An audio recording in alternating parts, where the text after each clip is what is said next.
partie d'associations comme la Croix-Rouge, j'avais passé mes diplômes de secouriste, etc. Et j'essayais d'agir du mieux que je pouvais aux questions d'égalité entre les êtres humains.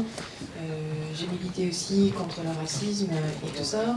Et il y a 20 ans,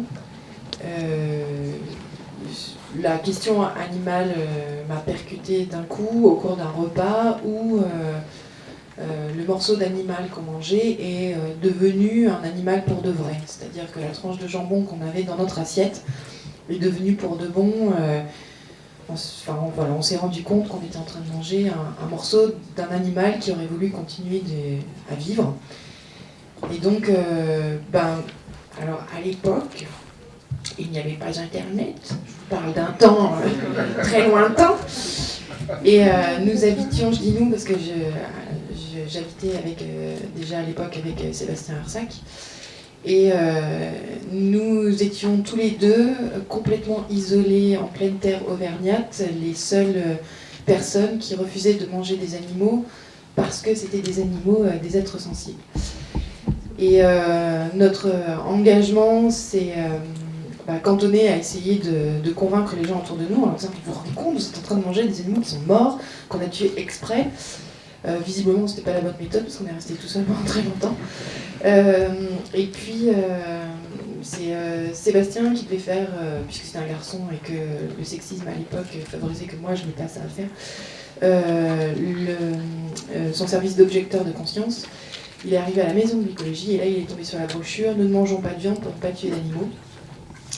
Et de fil en aiguille, là, on a commencé à rencontrer l'équipe des cahiers antispécistes, David Olivier, Yves Bonardel à l'époque, Estelle Aréus, etc. Et a commencé à faire du militantisme. Donc notre engagement, il date de cette époque-là sur la question animale. Et donc ça, c'était en 98. D'accord, très bien. Ophélie, peut-être ? Bonjour. Je vais parler très fort. Moi, comment j'en suis venue au militantisme pour la cause animale ? En fait, moi, ça s'est vraiment fait en 2 temps. Parce que j'ai d'abord eu une sorte de ce que j'appellerais de végétarisme, flexitalisme passif, avant de devenir végane et végane militante. En fait, ça a été vraiment d'un seul coup la même chose pour moi. Donc il faut savoir qu'à la base, je viens d'une famille qui est normale, à savoir ma première rencontre, la première fois où j'ai entendu parler de végétalisme, c'était mon père qui revenait d'un voyage, et là il me dit « j'ai rencontré un Indien, il était végétalien ». Alors je lui demande qu'est-ce que ça veut dire, parce que je ne savais vraiment pas ce que ça voulait dire à l'époque. Il me dit « il ne mange pas de viande, il ne mange pas non plus de poisson, il ne mange pas de produits laitiers, et pas non plus d'œufs ». Alors je la regarde avec des gros yeux, je lui dis « mais à quoi il ressemble? Comment il était ?» Là il me dit « il était tout blanc et très maigre ». Donc voilà, c'était bienvenue dans ma famille, bienvenue dans une famille française normale. À la suite de ça, je suis allée en Angleterre pour faire mes études, donc on était vers 2006-2007, et j'étais dans la perpétuation de ce modèle familial, à savoir quand je découvrais pour la première fois des aliments d'origine végétale, donc à la place par exemple des protéines végétales, du tofu, du lait de soja, etc. Et je regardais mes voisines de chambre avec des yeux toujours très ronds, en me disant mais pourquoi vous mangez ça en fait? Donc je faisais la grimace à chaque fois qu'elles me proposaient de goûter leur café au lait de soja. Enfin, j'étais vraiment... j'étais une des premières dès qu'il y avait une soirée épinards et camembert. Enfin, j'étais assez insupportable. Et là, petit à petit, j'ai commencé vraiment à être dégoûtée de la viande et à plus vouloir en manger. C'est une situation qui a duré environ 1 ou 2 ans, comme ça, où je mangeais plus de viande mais j'en parlais pas. Je voulais pas trop faire de remous autour de moi. Et le déclic véritablement de mon militantisme et donc de mon véganisme, c'est venu vers 2009 à peu près, 2010 peut-être, non, début 2009 plutôt, où j'ai commencé à découvrir, en fait, moi j'ai découvert le militantisme vegan par les blogs en fait, et surtout par des blogs anglophones. Et à l'époque, je me souviens que j'étais très très interloquée, Parce que je mangeais pas de viande, mais je comprenais pas pourquoi on pouvait ne pas manger de fromage, pas de produits laitiers, pas d'œufs. Et j'ai posé la question à mon copain qui m'a dit, mais qui n'était pas vegan non plus, mais qui savait, et qui m'a dit, tu crois qu'on fait quoi avec les petits veaux mâles? Et là, ça a été le renversement. Jamais j'avais pensé à tout ce qu'il pouvait y avoir derrière l'industrie laitière, derrière l'industrie des œufs et ainsi de suite. Donc pendant 3 mois, j'ai lu tout ce que je pouvais, vraiment sur la question. J'ai commandé des tas de bouquins américains ou anglais. J'ai lu sur l'éthique animale, j'ai lu sur la nutrition végétale, enfin j'ai vraiment tout dévoré. Et j'ai fait ce que j'appelle mon coming out vegan, parce que ça n'a pas été facile dans ma famille. Et là j'ai commencé à essayer d'en parler vraiment de plus en plus autour de moi. J'avais envie de convaincre mes amis, j'avais envie d'agir, mais je ne savais pas vraiment comment. Et mes parents étaient très fermés à ça, toute ma famille était fermée à ça. Donc j'ai décidé d'écrire un livre. Je me suis dit, j'ai un été, je vais faire vraiment mon travail de recherche pour ma thèse. Je vais écrire un gros bouquin avec plein de recettes, avec plein d'informations sur le véganisme, sur l'éthique animale, sur l'environnement, et je vais leur offrir. Et je leur ai offert pour Noël. C'est un livre coédité, vous le trouverez heureusement jamais nulle part. Et ça s'appelait Ophélie croque la vie sans lui faire de mal. Et je leur ai offert et ça n'a pas marché. Ils m'ont dit c'est très joli, très bien, ils l'ont feuilleté un peu, et ils l'ont posé sur la commode. Et j'étais un peu déçue parce que c'était l'échec complet. Donc je me suis dit, il faut que je m'adresse à d'autres gens, il faut que je m'adresse vraiment à des gens que ça puisse potentiellement intéresser. Et c'est là que j'ai ouvert mon blog et que j'ai commencé véritablement à militer, à proposer à la fois... Enfin, j'ai essayé un peu de travailler sur tous les plans, donc proposer à la fois des recettes, proposer des articles de fond, des questionnements, vraiment, et donner de l'information aux gens. Donc voilà, c'est un peu comme ça que mon militantisme vegan a débuté. Alors, est-ce que c'était assez fort? On parle plus fort dans le micro? Je ne sais pas. C'est bon? Ok. Agnès, maintenant? Oui, bonjour à tous. Alors, en fait, moi, il se trouve que dès que je me suis retrouvée à habiter en dehors de chez mes parents, environ vers 18 ans, chez moi, je ne cuisinais pas de viande, parce que, voilà, soit je savais pas, soit j'avais pas envie. En tout cas, je me suis rendu compte que j'avais arrêté. Mais par contre, dès que occasionnellement, je peux non plus dire que j'étais 100% déjà végétarienne, mais en tout cas, quand je sortais, par contre, je la consommais, donc sans le savoir, j'étais flexitarienne, je crois que c'est un mot que j'ai appris assez récemment. Par contre, j'aimais beaucoup la cuisine, donc moi, ça a été la porte d'entrée pour arriver au véganisme, au végétarisme, au véganisme. Donc cette notion de chez moi je cuisine d'une façon et puis à l'extérieur je consomme différemment m'a pas posé de problème pendant très longtemps. Voilà, j'ai vécu assez bien, je me régalais même de choses que je ne consomme plus du tout maintenant. Et puis c'est cette notion de santé, de cuisine et de santé qui m'a amené un jour à lire. Voilà, donc notamment parce que je me disais mais voilà, est-ce que je mangeais quelque chose finalement? Et donc en 2-3 mois également, en ayant bouquiné quelques livres, dont sur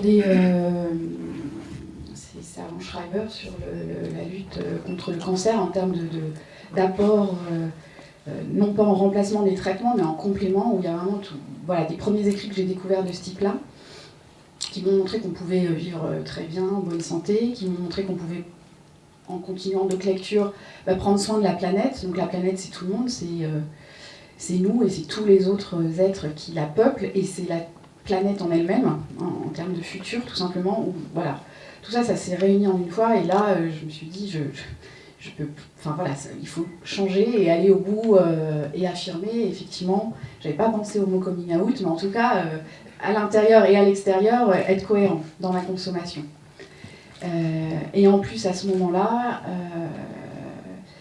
j'ai croisé, et puisqu'on a parlé du restaurant Hank, puisqu'on est 6 associés, donc on est quand même assez nombreux, donc voilà, des gens avec qui on a transposé ça aussi dans une activité professionnelle, qui est un complément à la vie personnelle et à la façon dont on vit chez soi ou chez ses amis. Donc tout s'est mêlé et du coup, il n'y a pas eu pour moi de période de transition où j'ai eu besoin, je sais pas, de me renseigner beaucoup. Je crois que j'avais déjà fait le travail et ça a été très vite de passer de ce flexi-végé quelque chose au véganisme. D'accord. Jean-Luc. Alors, c'est un peu compliqué. Alors, je vais vous dire mon plus vieux souvenir, et ça c'est souvent une question que je demandais aux gens dans la rue. C'était un souvenir dans leur enfance où ils se sont posés une question par rapport à un animal. Donc moi j'ai eu la grande chance d'avoir une mère qui travaillait à la maison, et donc qui me faisait tous les jours quasiment des crêpes. J'ai bouffé toute mon enfance des crêpes. Un jour, en fait, une semaine, elle a été à un salon professionnel, et donc j'ai été à la cantine. On avait un lapin dans la classe, c'était en CE1. Et en fait, il y a eu du lapin à la cantine. J'ai pas touché au lapin. Et je m'en rappelle, vraiment. J'ai filé à mon voisin. Et je m'en rappelle, c'est un implant. On me passait pour me dire mais pourquoi je réfléchis sur le lapin et que tous les autres animaux, je les zappais. Et c'est beaucoup, beaucoup plus tard, vers 15-16 ans. Je pense qu'on a tous ça un peu des nuits où on dort pas et on refait un peu le monde dans notre tête et on dit tout ce qui va pas dans notre vie. Et puis on continue à réfléchir et on se dit qu'est-ce qu'il n'y a pas dans le monde. Et puis en fait, je pensais que j'étais quelqu'un de bien. Je me disais, je respecte les gens, je fais attention, je mets les papiers dans la poubelle, etc. Et puis je me rends compte quand je commence à réfléchir par rapport aux animaux que je considérais un peu comme des amis. Je me dis, mais je les mange. C'est parce que eux, enfin... En fait, c'est là aussi où je me pense à un précepte que me disait ma mère, qui est pas forcément... L'origine de ce précepte ne me plaît pas forcément, mais c'est un peu, fais aux autres ce qu'il faudrait qu'ils fassent pour toi et ne fais pas ce que tu as fait qu'ils te fassent à toi. Et... ça me semblait logique de me dire je ne mangerai plus les animaux. C'était vers 16 ans, mes parents m'ont dit tu vas mourir, ton estomac va se fermer, tu vas perdre tes dents, tes cheveux, j'ai eu le droit à la totale. Ça a mis un peu de temps, mais bon, voilà, ma consommation de viande a chuté totalement jusqu'au jour où je suis végétarien, le jour de mes 20 ans. Je sais que c'est je ne veux pas en parler, mais ça fait bien chier d'y repenser. Et c'est, voilà, j'ai juste été végétarien, j'étais le seul végétarien dans tout mon entourage pendant pas mal d'années. J'en ai rencontré quelques-uns, mais qui étaient plutôt pour leur santé, pour différentes démarches, mais pas vraiment pour la même chose. Pour moi, ne pas manger les animaux, ne pas leur enlever leur droit à la vie. Et puis, un jour, je sais pas, je crois que c'est ma belle-sœur qui me dit, il y a un rassemblement, la Veggie Pride, donc c'était pas la première, c'était la deuxième en 2002. Et elle m'a dit, vas-y, c'est pour toi, faut que tu y ailles, quoi. Et donc j'y suis allé et c'était un peu le choc. C'est vrai que moi, où je croisais 1 ou 2 végétariens par an, là j'en ai 300 ou 400, quoi. Donc je me retrouve à discuter avec différents assos, etc. Et puis j'ai commencé à militer. Et puis j'ai fait un peu tour toutes les assos. J'étais pas satisfait du message que je véhiculais, puisque la plupart étaient sur une toute petite partie du message qui m'intéressait. Et c'est pour ça qu'avec David Chauvet, en 2004, je l'ai rencontré lors d'une action. Et puis je lui ai dit, moi j'ai envie de faire des actions en revendiquant uniquement le terme droit des animaux. C'est-à-dire que moi je me base uniquement sur les droits de l'homme. Je veux défendre les animaux sur le même principe qu'il faut qu'il y ait des droits pour les animaux. Donc c'est en 2004. Il m'a dit c'est quand même chaud, parce qu'il me dit c'est quand même un terme un peu particulier. Et puis on s'est lancé à faire des stands dans la rue. Donc on a fait une grosse banderole les animaux des droits, on balançait des vidéos d'abattoirs. Et puis on a fait peut-être 200, 300 stands, toujours vu mon droit à Châtelet. Et ça a un peu forgé mon expérience de militant. Et puis à un moment, militer que les samedis, ça n'a pas été suffisant pour moi. Et je bossais depuis 10 ans à la FNAC, et puis grosso modo, je mets une grosse altercation avec ma responsable parce que je portais des t-shirts avec des images d'abattoirs en fait au rayon cuisine de la FNAC Forum. Je sais pas pourquoi ça l'a dérangé. En même temps, ils n'ont pas remarqué que je bousillais tous les bouquins sur le foie gras, sur la corrida. Ils s'en sont rendus compte quand je suis parti, certainement, quoi. Et donc, c'est là que je me suis dit, voilà, je militais une fois par semaine pour les animaux, bon, même si je le faisais le soir, etc. Mais voilà, il faut que je fasse ça à temps plein. Et donc, j'ai négocié mon départ, parce que, a priori, ça faisait bien chier que je mette sur le t-shirt avec des animaux d'abattoir.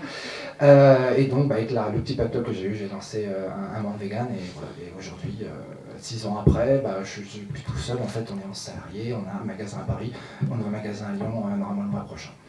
Voilà.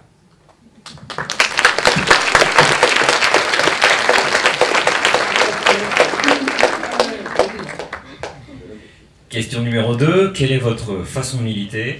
Les formes possibles sont multiples, à quel genre de profil recommanderiez-vous votre mode d'action? Qui est-ce qui voudrait prendre la parole?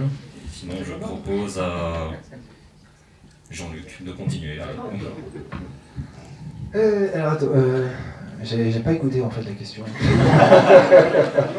Non, je me disais que ça serait pas moi le prochain, je me suis dit j'écouterai les réponses des autres. Je viens de finir, je pensais pas que ça serait moi quoi.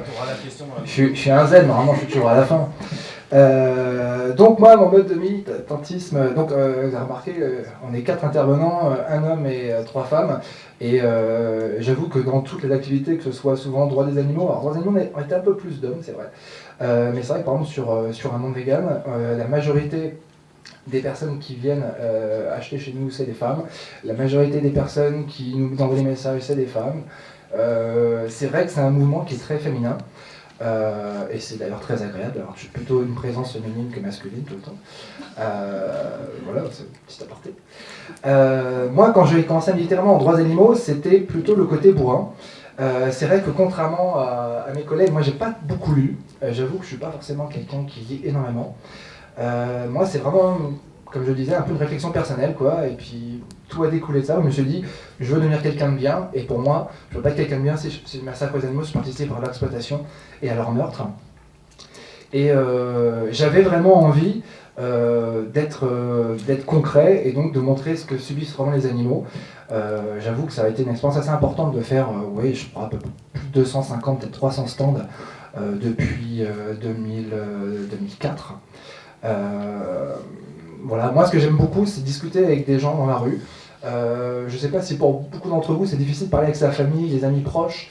Moi ça a été très compliqué en fait. Grosso modo je me suis retrouvé avec des conversations où je dis non mais moi je mange plus de viande, je mange plus de cadavres. Et il dit tes pompes elles sont en quoi? Je me suis retrouvé un peu comme un con. J'avais des potes en cuir. Donc il a fallu faire un peu de nettoyage. Alors que c'est vrai que dans la rue, moi c'est un mode militantisme qui me plaît beaucoup parce que on refait toute l'histoire, toute la vie avec les personnes en pleine rue. Et souvent, il y a des personnes qui arrivaient, limite en se foutant de notre gueule, nous insultant, et qui repartaient en me servant en disant c'est bien ce que tu fais, vas-y, continue, on est avec toi.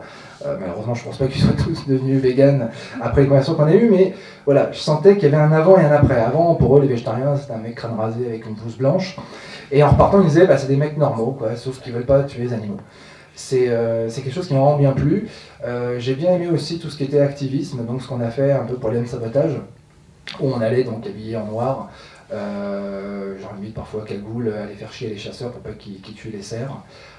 Ça aussi, ça a été quelque chose qui était vraiment du concret, où là je savais que quand je me levais le matin à 4h du mat pour aller dans une forêt me peler le cul, je savais qu'au moins il y aurait un animal où j'avais une vraie chance de lui sauver la vie. Et ça m'a motivé quand même très très longtemps. Malheureusement, voilà, on a eu du mal, il y a eu un décret qui est sorti clairement contre les actions de droits des animaux, et puis on a eu un petit peu moins de monde, c'était plus compliqué à organiser. Et puis, voilà, comme je vous le disais, il y a un moment, militer une fois par semaine, pour moi, c'était plus suffisant. Je me disais, quelque part, limite, je pourrais pas être heureux dans ma vie personnelle s'il y a un animal qui est tué sur Terre, quoi. J'en mets plus. Et ça en est arrivé au point où, donc, quand j'ai lancé un monde vegan en 2009, je stockais tout dans ma maison, dans mon sous-sol. Et puis, quand ma femme a vu que les produits commençaient à arriver au premier étage, elle m'a dit il faut qu'on déménage, il faut qu'on parte, qu'on prenne un entrepôt. Donc, j'ai pris une décision assez importante qui a engagé vraiment ma femme et moi. Ça a été de vendre la maison. Et donc, se retrouver locataire pour investir tout dans un monde vegan, pour avoir un entrepôt, ouvrir un magasin. Parce que ma femme n'est pas là, mais grosso modo, un monde vegan, on est deux vraiment.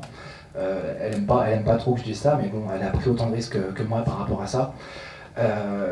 Et c'était, elle était d'accord avec moi de se dire que on n'a pas envie de se dire qu'on a raté le coche à un moment dans notre vie, de se dire qu'on a pu faire quelque chose de concret qui pourrait vraiment aider au développement du mouvement, aider les gens à trouver plus facilement des alternatives véganes en France.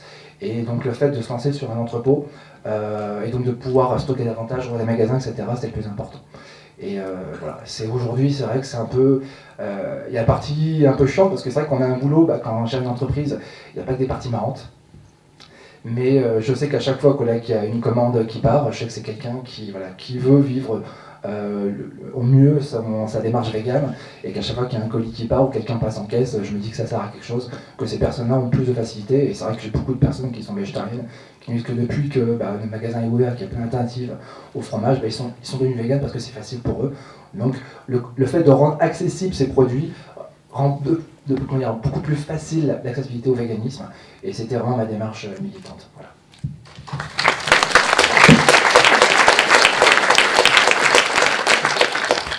en résumant, tu avais 2 modes d'action différents. Enfin, au début, tu étais dans l'action choc, et maintenant, tu es dans l'entrepreneuriat. Enfin, pour quel genre de profil? Enfin, est-ce que c'est pour le même genre de profil que tu recommanderais ces 2 façons de militer?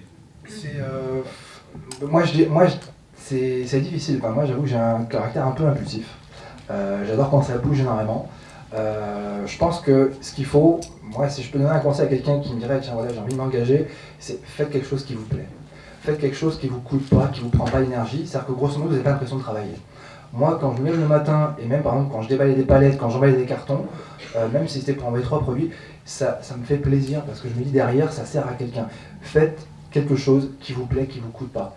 Parce que le nombre de personnes que j'ai vues, donc moi ça va faire presque, ça fait 10, 12, 13 ans que je milite, j'ai vu beaucoup de personnes arriver, beaucoup de personnes partir. C'est souvent les gens me disent je me suis épuisé, j'ai mis tout ce que j'avais, ça n'a pas marché. C'est un travail de longue haleine, quoi. On ne va pas rendre le monde vegan du jour au lendemain, même si la société s'appelle le monde vegan et c'est pas par hasard, c'est vraiment parce que mon but c'est vraiment le monde vegan. En tout cas, prendre ma part dans cette démarche-là, ça va pas se faire du jour au lendemain, quoi. C'est un travail de tous les jours, il faut être au top.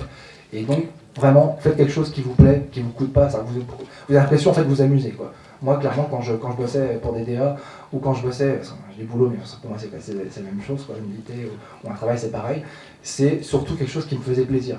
Il y a des parties qui sont désagréables, toujours. Il y a la paperasserie, les problèmes d'organisation, etc. Mais faites surtout quelque chose qui vous motive, qui vous tient à cœur. Vous n'avez pas l'impression de vous épuiser et de faire ça, sans avoir de résultat. Faites quelque chose qui vous plaît déjà. Et là, au moins, vous êtes sûr de pouvoir durer sur la durée. Merci pour ton conseil. Je pense que je quitte la Veggie-Fried. Non. Bien sûr, c'est pas du tout vrai. Hein. Bon, je propose à Brigitte de continuer. Moi, je vais modérer. Je dirais pas que je fais quelque chose tous les jours qui me plaît, mais je fais quelque chose qui me fait oui à l'intérieur. Parce que je suis cofondatrice aussi d'L214. Donc nous, on a créé l'association, je dis nous parce que je parle au nom de plein de personnes. C'est souvent moi qu'on envoie en porte-parole, mais on est 10-15 derrière aussi. Et c'est pas faire quelque chose qui nous plaît, parce que moi ce qui me plaît c'est les doigts de pied en éventail, enfin voilà, on pourrait parler de plein de choses. Mais autre chose, mais je fais quelque chose qui me fait oui à l'intérieur, parce que sur la question animale c'est vraiment une question de justice. Et justement je me vois pas trop les pieds en éventail tant qu'il y aura des injustices sur cette planète, que ça concerne les animaux non humains ou les animaux humains. Pour moi il y a vraiment une question d'égalité là-dedans qui va au-delà. Mais ce qui est important, effectivement, c'est que ça fasse oui à l'intérieur, qu'on reste motivé par ce qu'on fait. On prend des grands coups, quand même, par moment. Mais l'important, c'est de continuer. Et c'est vrai qu'il ne faut pas se laisser décourager. Quand on sort des enquêtes, par exemple, ça arrive que ça fasse un flop. C'est-à-dire que nous on sort sur nos réseaux sociaux, on en parle entre nous, là, entre gens qui sont déjà sensibilisés, mais si ça ne touche pas le grand public, quelque part on considère que c'est raté. Parce qu'on est passé à côté de notre cible. L'objectif c'est pas de se dire entre nous, ah ouais t'as vu, on a fait des super images, on voit bien combien les animaux souffrent, oui c'est dégueulasse ce qui se passe. Non, notre objectif c'est pas ça, c'est d'ouvrir les yeux aux gens qui n'ont pas encore vu. Et sur les formes de militance, il y en a plein. Avec L214, on avait commencé par une campagne vraiment sectorielle. Au départ, on s'appelait Stop Gavage. Il n'y avait pas du tout le projet L214 derrière au départ. On avait vraiment développé une expertise sur la question du foie gras, parce qu'on s'était dit, une fois que les gens sauront, je vous parle 2003, 2004, une fois que les gens sauront, le foie gras, ce sera terminé. Une fois qu'on aura montré les images, fini. Bon, on est en 2015 aujourd'hui, malheureusement c'est pas du tout fini. Les gens commencent à savoir que pour obtenir du foie gras on a rendu malades des animaux et on les a tués. Et pour autant l'industrie du foie gras, même si ça baisse régulièrement contrairement à ce qu'ils disent, ça continue d'être produit dans des proportions absolument désastreuses. Et donc en 2008 on a décidé de créer L214 pour se consacrer à plein temps à la question animale. Et vraiment avec l'objectif d'en faire une campagne sectorielle, mais un petit peu plus large que ce qu'on faisait sur la question du foie gras. Donc une campagne sectorielle, c'est-à-dire qu'on on essaye en tout cas de rester focalisé sur une partie de l'immensité des choses qu'on aimerait traiter. Et donc, avec L214, c'est vraiment la question des animaux qui sont utilisés pour la consommation alimentaire qui nous intéresse, et on s'est focalisé là-dessus. Mais même en se focalisant là-dessus, on se rend compte qu'il y a tout un tas de pans qui peuvent être faits. Chez L214, on a tout un tas de campagnes qui sont en cours, avec tout un tas de spécificités dans lesquelles on peut s'investir, et tous on ne s'investit pas dans les mêmes choses.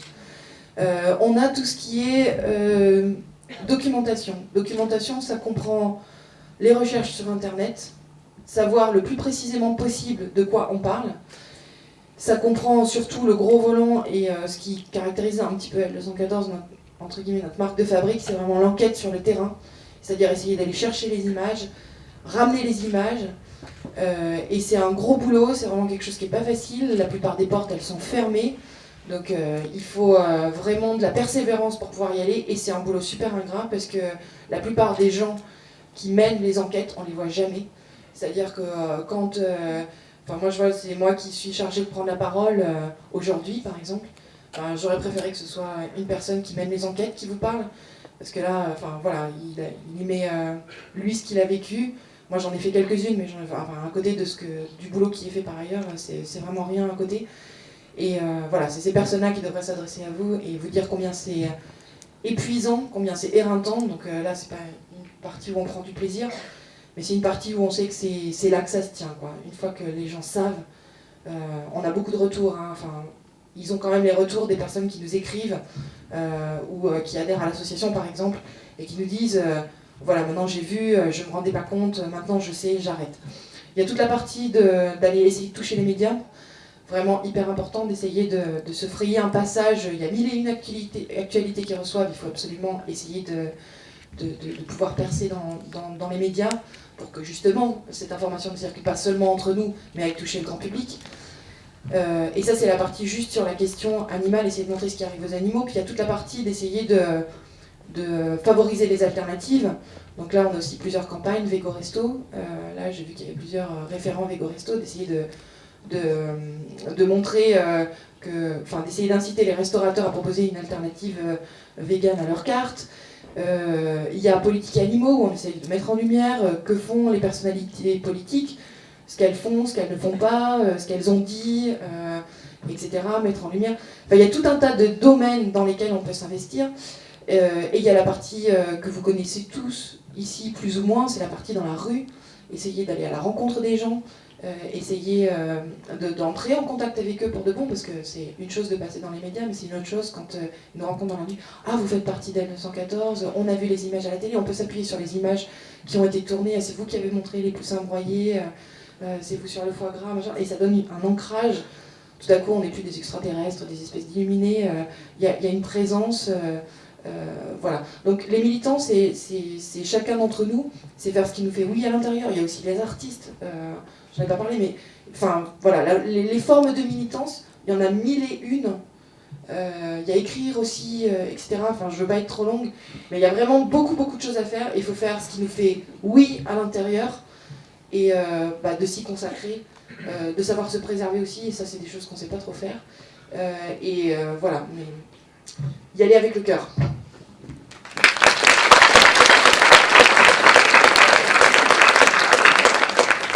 Merci Brigitte. On peut apporter une petite précision, c'est qu'au départ on pensait donner la parole à une enquêtrice de L214, mais pour des raisons de disponibilité, c'est toi qui es là. On en est très ravis aussi. Alors maintenant on peut donner la parole à Agnès, je le rappelle, qui est cofondatrice de Hank et qui va se spécialiser dans la pâtisserie végétale.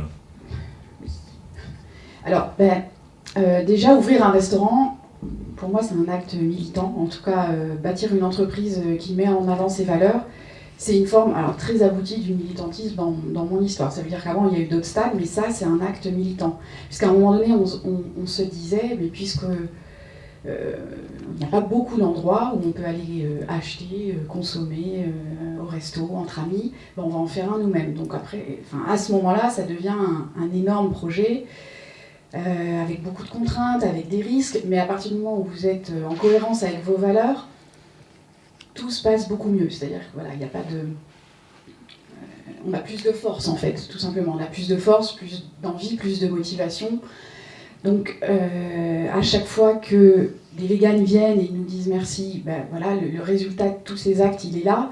Encore plus quand il y a des omnis qui viennent, alors soit par erreur, parce que ça arrive, qui rentrent dans le restaurant en pensant trouver de la viande, ou qui accompagnent des amis, on a tous les cas de figure, mais ceux-là, quand on arrive à leur faire goûter, à leur expliquer, à leur donner de l'information, donc on est vraiment sur un aspect pédagogique, informatif, et qu'ils repartent contents, pour nous c'est gagné, enfin, c'est vraiment une victoire. Alors c'est une petite pierre dans tout l'édifice des actions possibles du véganisme, mais c'en est une par tous les lieux qui ouvrent, et il y en a de plus en plus, donc les soutenir, y participer d'une façon ou d'une autre, je trouve que c'est faire grandir voilà, le monde vegan.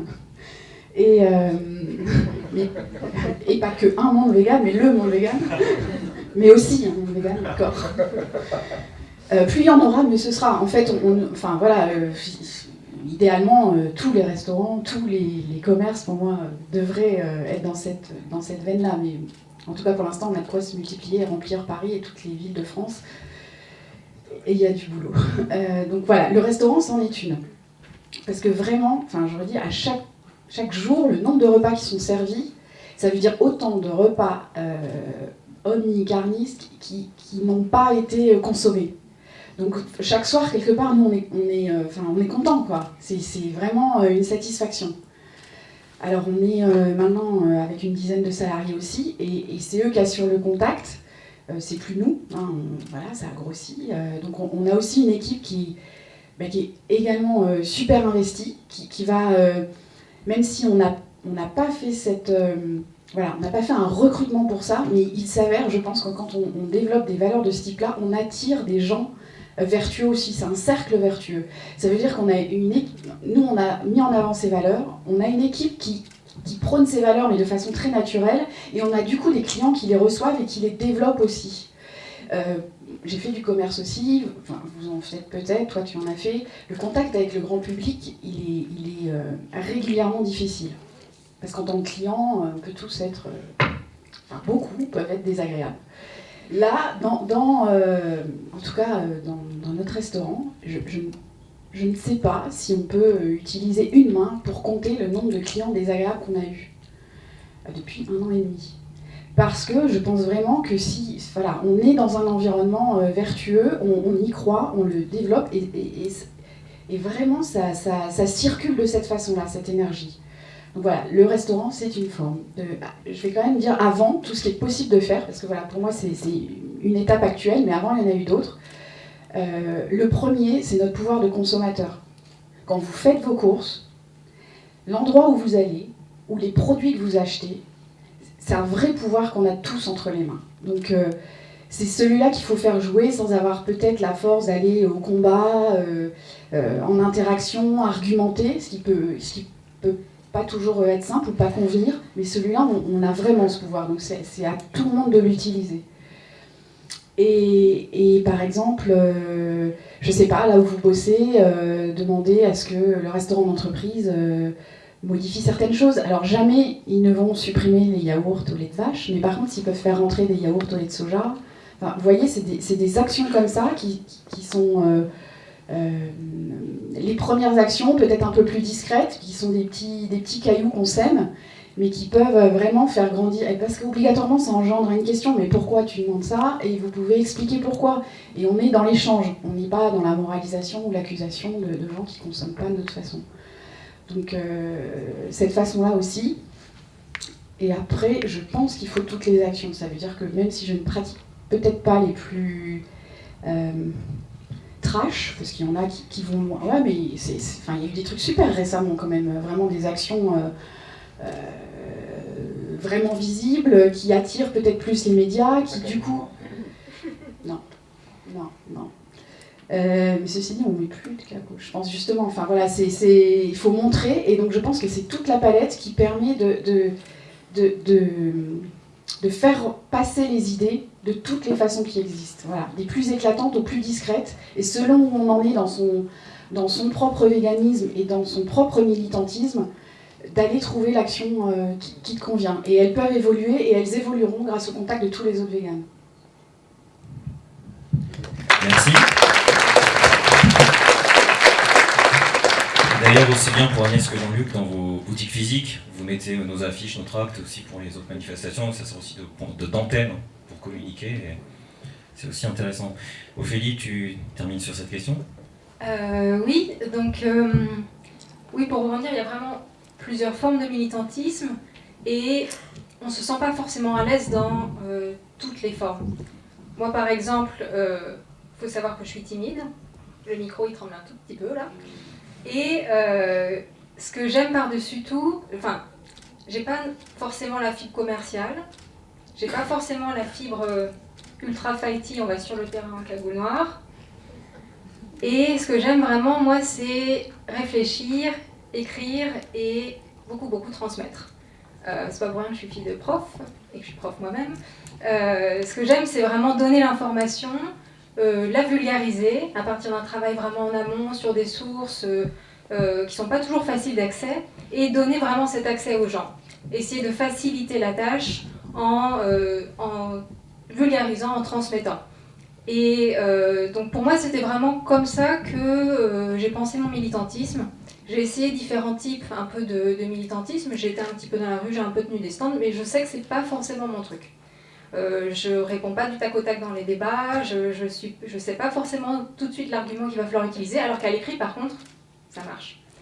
Donc, c'est plus mon militantisme, et également, il faut savoir que je suis venue au véganisme, comme je l'ai dit tout à l'heure, par les blogs, donc par le monde virtuel.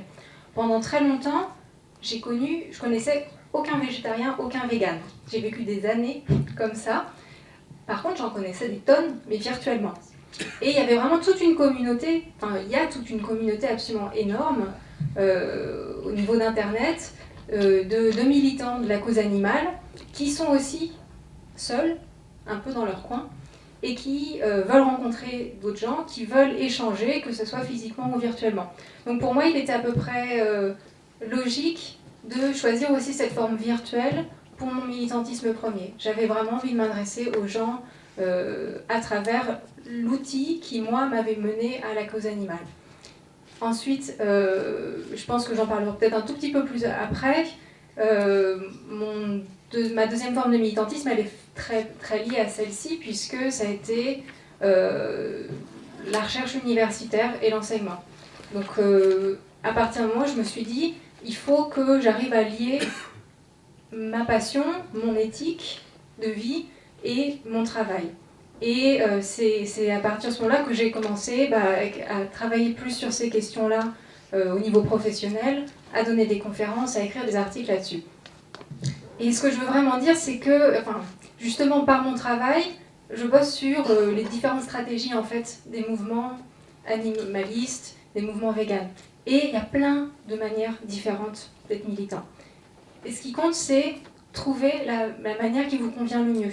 Si par exemple vous êtes timide, vous n'avez pas envie d'aller parler dans la rue, par exemple, coller des autocollants, ou portez-en sur vous. C'est pas grand-chose, mais ça permet aux gens vraiment de réfléchir également, sans forcément être militant hyperactif. Si par contre votre truc c'est la rue, alors allez-y. Je pense qu'il y a plein de formes différentes et il faut accepter aussi sa propre nature et la forme de militantisme qu'on va choisir. Tout en sachant qu'on ne se ferme aucune porte et que si on a envie, il faut accepter aussi ça comme une sorte de chemin et qu'on peut se retrouver sur ce chemin vers différentes formes de militantisme différents. Voilà.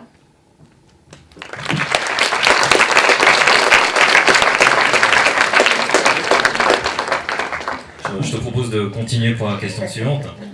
En tant que militante, militant, avez-vous rencontré des défis inattendus en démarrant ou plus tard dans votre vie de militant ? Moi, mon défi, ça a été de trouver ma voie et de lier véritablement cette éthique, cette cause qui me tenait à cœur et qui occupait vraiment tous mes week-ends, toutes mes soirées, toutes mes matinées très tôt le matin, et ma vie professionnelle. Parce qu'il faut savoir qu'à l'époque, j'étais en train de faire une thèse en sciences sociales que j'ai finie en décembre dernier, et que je travaillais sur des questions qui n'étaient pas vraiment liées avec le véganisme. J'étais plutôt sur des questions, sur des querelles entre des groupes ethniques et religieux au fin fond des Balkans. Donc pour aller trouver la question animale là-dedans, fallait chercher. Et en fait, il y avait des liens, mais je ne le savais pas encore. Et je réfléchissais de plus en plus à comment faire pour faire que ça devienne vraiment ma vie, toute ma vie, que ce soit le truc auquel je pense le matin en me levant, auquel je pense le soir en me couchant, et lier véritablement ma passion, cette cause vraiment, et mon travail. Et je me suis rendu compte que c'était possible en fait. Alors j'ai imaginé plein de métiers différents. J'ai imaginé quitter la recherche, j'ai imaginé devenir par exemple naturopathe. Je me suis dit, je vais ainsi convaincre les gens en leur parlant des bénéfices d'une diète végétale. C'est un peu un côté aussi de transmission, de conseils que j'aime beaucoup, et assez d'individu à individu. Je me suis dit, j'ai eu un projet aussi, c'était d'ouvrir un restaurant avec une amie qui habite toujours maintenant Rio de Janeiro. Et on s'est dit, on va aller ouvrir un resto vegan là-bas. On va en faire une salle de spectacle ou une salle de conférence, on va inviter plein de gens et tout ça. Et en fait, ça n'a pas marché. C'était pas vraiment mon truc, c'était pas vraiment son truc à elle non plus. Donc j'ai imaginé plein de choses avant de me rendre compte que j'avais pas fait toutes ces études pour rien. J'avais pas passé toutes ces années vraiment pour finalement repartir à zéro. J'avais en fait en mon pouvoir des instruments que je pouvais vraiment mettre en œuvre pour la cause animale. Et à partir de ce moment-là où je me suis rendu compte que c'était possible, que je pouvais utiliser tout le cadre théorique, par exemple, de mon travail de recherche pour l'appliquer aux questions dont j'avais étudié les problématiques de ségrégation, de discrimination, d'oppression, donc je pouvais vraiment l'appliquer à la cause animale. J'avais bossé sur des mouvements sociaux, sur des mouvements artistiques dans l'espace public, je pouvais l'appliquer au mouvement vegan. Et à partir de ce moment-là, j'ai commencé à donner des conférences. J'étais un peu intimidée au départ, je ne savais pas du tout si ça allait marcher. Et je me suis rendu compte que ça marchait, que les gens, vraiment, ça les intéressait. Alors j'arrivais par exemple récemment encore dans une conférence sur la nourriture, donc ils étaient tous en train de parler de nourriture, et bien sûr des animaux comme nourriture. Alors ils parlaient du burger ou de steak, ou je sais pas quoi. Et moi j'arrivais en disant, je vais vous parler de l'antispécisme, et pour pas manger de la viande, c'est pas naturel, c'est pas normal, c'est pas nécessaire. Et pourquoi déjà le terme de viande, ça pose problème. Donc j'arrivais là-dedans, très, très peu sûre finalement de comment ça allait être pris, et c'était très bien pris au contraire. C'était vraiment, il y a vraiment une acceptation énorme de ces thèmes, énormément de questions qui étaient à chaque fois posées, qui m'ont encouragée à aller de l'avant. Donc pour moi c'est à partir de ce moment-là où j'ai réussi à combiner le fait d'échanger, de transmettre avec des gens qui réfléchissent et qui essayent, souvent un peu dans leur tour d'ivoire, de changer le monde, et des gens qui sont vraiment sur le terrain et qui agissent au quotidien. Donc pour moi, c'est un peu cette position de chercheur militant que j'ai trouvée et dans laquelle je me sens bien, même si ça n'a pas été facile au départ de vraiment me positionner là-dedans, mais ça a fini par marcher. Voilà.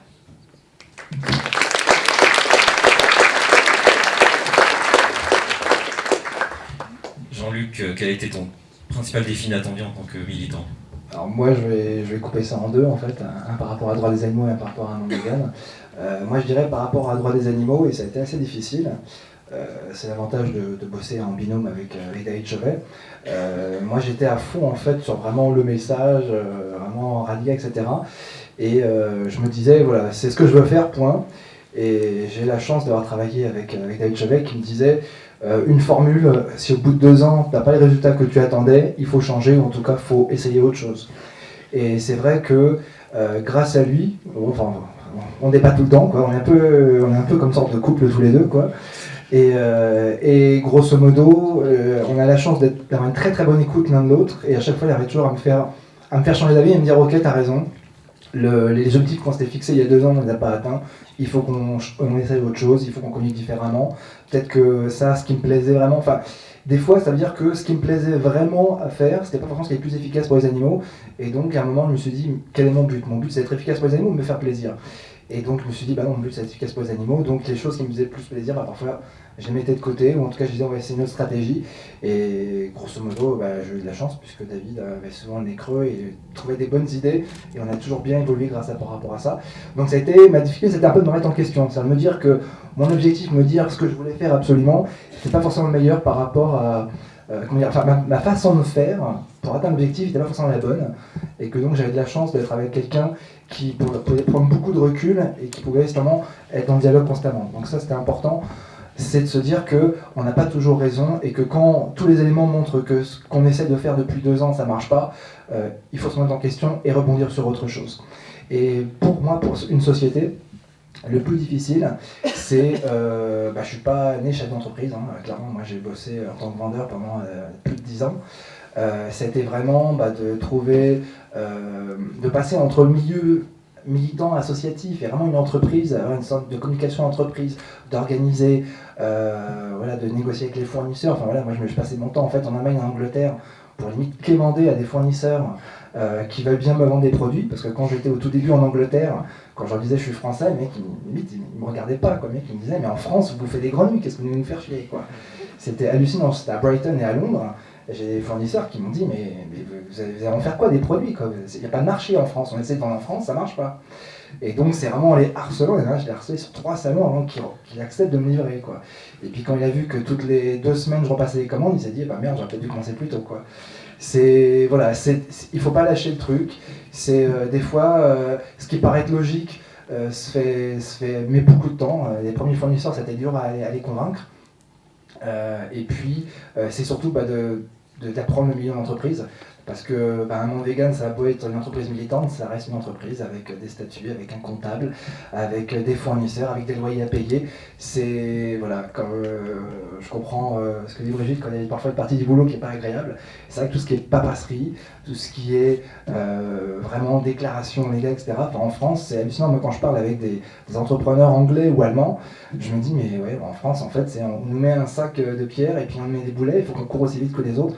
C'est extrêmement difficile, les gens ne se rendent pas compte que si j'ouvre pas des magasins véganes dans toutes les villes de France, c'est parce que j'en ai pas les moyens, parce que la législation fait qu'il y a tellement de choses à faire, à remplir, que c'est trop compliqué, et que donc on avance beaucoup plus lentement.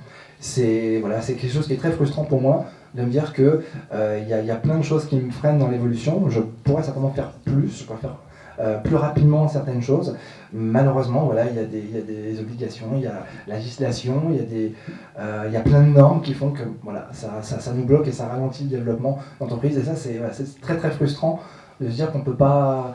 c'est à nous de nous adapter au milieu en fait, de l'entrepreneuriat, de comment les choses sont structurées, et non pas... je pensais au début que je pouvais repenser tout, etc. Puis en fin de compte, il y a des règles inamovibles qui ne changent pas et qu'il faut appliquer dans l'entreprise, on n'a pas le choix, quoi. Voilà, et donc ça a été très dur pour moi à accepter.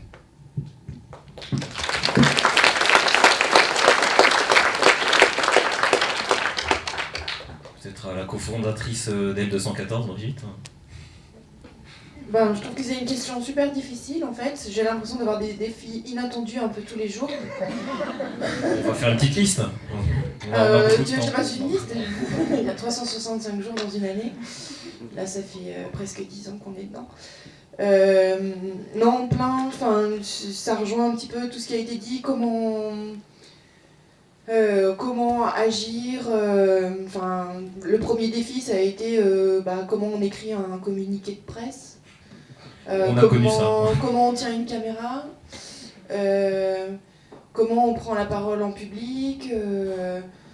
J'ai l'impression qu'il y a beaucoup de défis, et puis ça rejoint un peu ce que tu dis, comment on gère une association qui prend un petit peu d'importance. C'est un peu comme une entreprise, il y a plein de trucs. On n'était pas...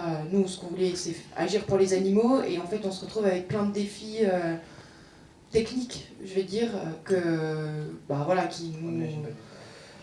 n'imagine pas trop. L'image du sac de pierre et des boulets aux pieds, c'est un petit peu ça, quoi. Donc voilà. Et le défi aussi de tous les jours, c'est de continuer, en fait, de se dire, on continue, on sait qu'on prend des risques par moment, et c'est de se dire, on prend le risque parce qu'on peut avoir un meilleur bénéfice pour les animaux derrière. Et le défi, c'est un peu tous les jours.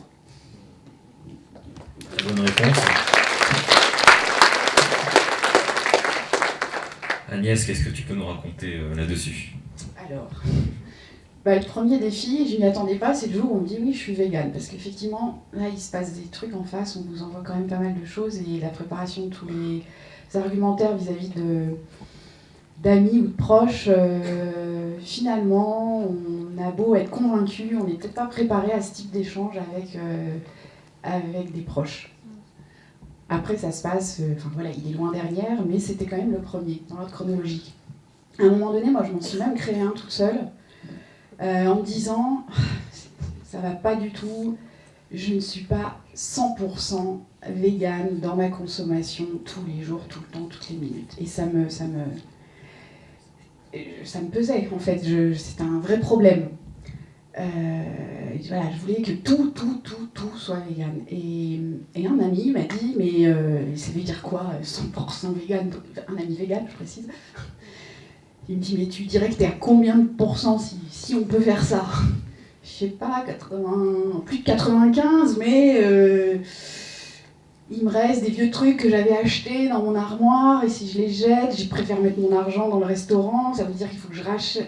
Là, il me dit, mais tu parles à beaucoup de monde du véganisme. Oui, tu as fait un restaurant vegan, oui. Il me dit, bon, les quelques pourcents qui manquent, tu peux quand même te dire que tu es en train d'œuvrer par la parole, par d'autres actes, pour te débarrasser de ce poids et passer à autre chose qui pèsera moins, là, du coup, lâcher une pierre que tu as dans ton sac derrière toi. Donc voilà, ce défi-là aussi est passé. Ensuite, oui, créer une entreprise, c'est un défi de tous les jours, donc celui-là, on le partage.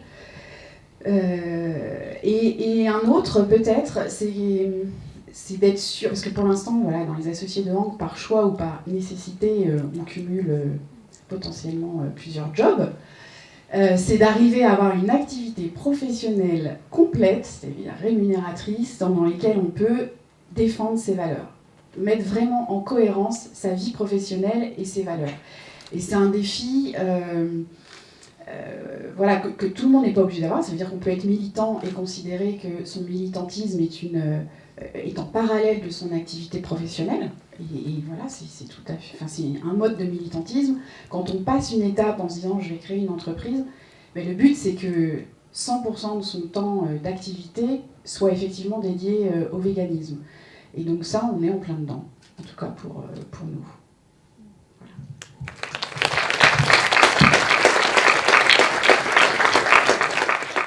Petite dernière question pour finir sur du positif. Même si vous n'aviez pas forcément d'attente en vous lançant dans le militantisme, qu'est-ce que le militantisme vous a apporté? Quelle est votre plus grande satisfaction? Non, vous avez 2 minutes chacun pour répondre. On va dire aller dans l'ordre cette fois-ci. Ophélie.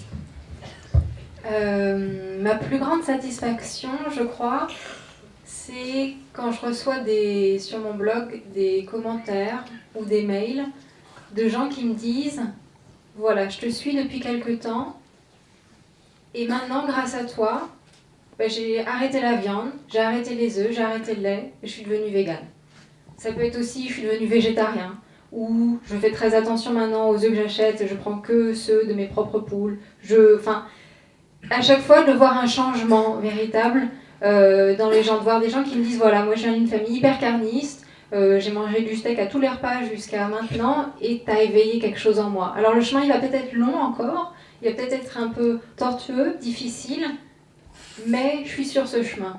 Et ça, je trouve que de voir un peu combien en fait, en tant que militant, on peut avoir on peut vraiment avoir ce pouvoir, on peut donner aux gens cette possibilité, on peut ouvrir un autre chemin pour eux. Pour moi, c'est vraiment la plus belle des récompenses, la plus belle des satisfactions.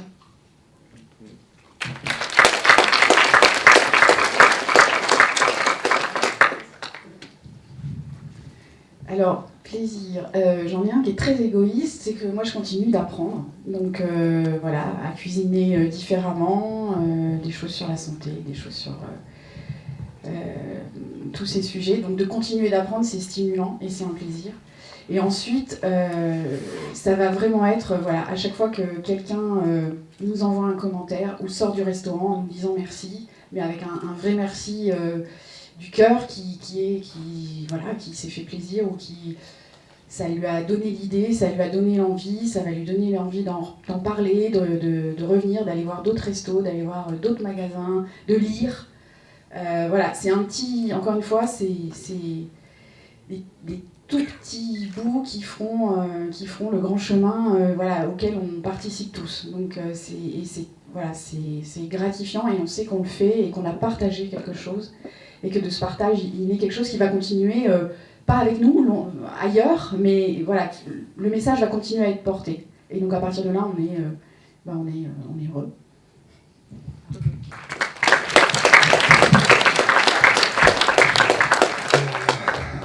Alors moi j'ai plein de petits plaisirs tous les jours, j'ai de la chance. Non, moi ce qui me plaît énormément évidemment c'est le contact avec les gens. Je pense que c'est plus ou moins nous, sur notre forme de militantisme en fait, on a quelque chose de différent. Moi c'est vrai, alors nous le souci souvent sur internet par rapport à la vente internet, on a plus souvent des gens qui râlent parce qu'il y a eu un souci sur la livraison. Donc on apprécie encore plus les gens qui disent waouh c'est super, j'ai eu ma commande en 24 heures, j'ai commandé à 16h, j'ai le lendemain mon colis à 13h. Voilà, cela limite on les encadre parce qu'on n'a pas beaucoup. En magasin, c'est aussi agréable d'avoir des gens qui disent, je me rappelle quelqu'un qui m'a dit, c'est l'ostéo du copain de mon fils qui a dit que dans cette boutique il y a des super produits, donc je suis venu dans votre boutique pour ça, quoi.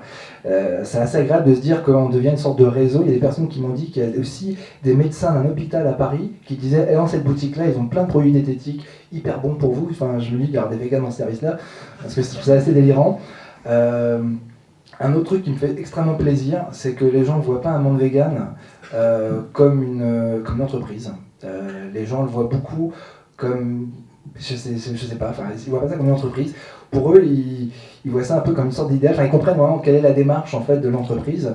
Et pour eux, ils voient plus comme une sorte de conseil. C'est vrai que souvent, j'ai des personnes en magasin. Ils arrivent, ils me disent voilà, j'avais vu une vidéo de 214 pour faire la pub, qui me disent voilà, j'ai envie d'écouter des trucs. Ils me filent le panier, ils me disent voilà, je veux pour 50 € de produits, mettez-moi les produits que vous aimez, quoi. Tu te dis ok. Enfin voilà, je pense qu'il y a beaucoup de personnes qui ont des magasins, des supermarchés qui tueraient pour avoir ça. Et nous, les gens, ils arrivent et ils disent ça me fait extrêmement plaisir de la confiance que les gens ont dans la société que j'ai créée. Parce qu'ils savent clairement que c'est pour une démarche éthique et pas pour faire du business, même si malheureusement une entreprise doit gagner de l'argent pour vivre et pour que le rêve d'un monde vegan puisse se développer, il faut qu'on gagne de l'argent. Mais les gens voient clairement que l'argent c'est juste un échange, quoi. On est vraiment là pour partager des produits, des idées ensemble. Et puis voilà, pour finir sur l'avenir proche d'un monde vegan, j'ai toujours un petit plaisir de jouer à la marchande. C'est vrai que quand j'ai signé pour le bail du magasin Lyon, j'ai eu les clés, j'ai ouvert la porte et je me dis waouh, c'est un nouveau lieu vegan. Enfin, je sais pas, c'est un truc que j'adore. Je me dis voilà, un lieu en plus, c'est du concret. Je me dis dans un mois, il y a des personnes qui vont venir faire leur cause vegan à cet endroit-là. Enfin, je sais pas, quand je militais depuis 2004 avec David Chevalier dans la salle, et qu'on se disait il faudrait que quelqu'un fasse un magasin, je pensais pas que ça serait moi. Et je pensais pas que j'en aurais un, je pensais pas que j'en aurais deux.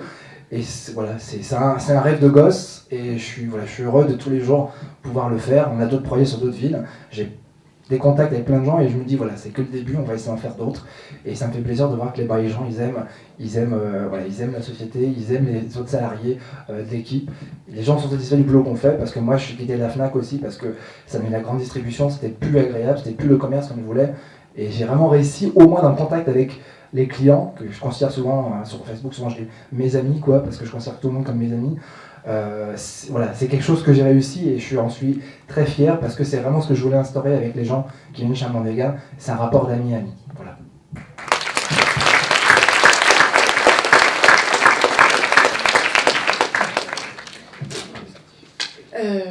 Waouh. Je sais. Ouais, grande satisfaction.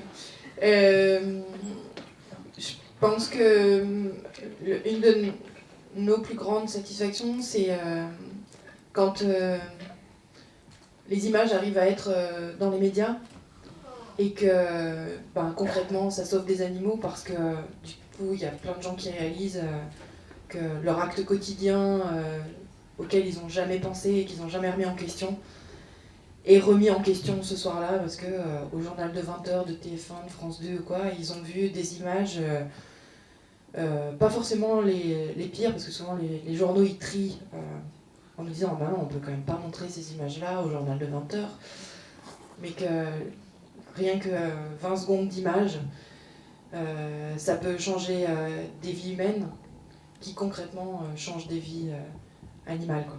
Donc ça, c'est à ça qu'on s'accroche tous les jours.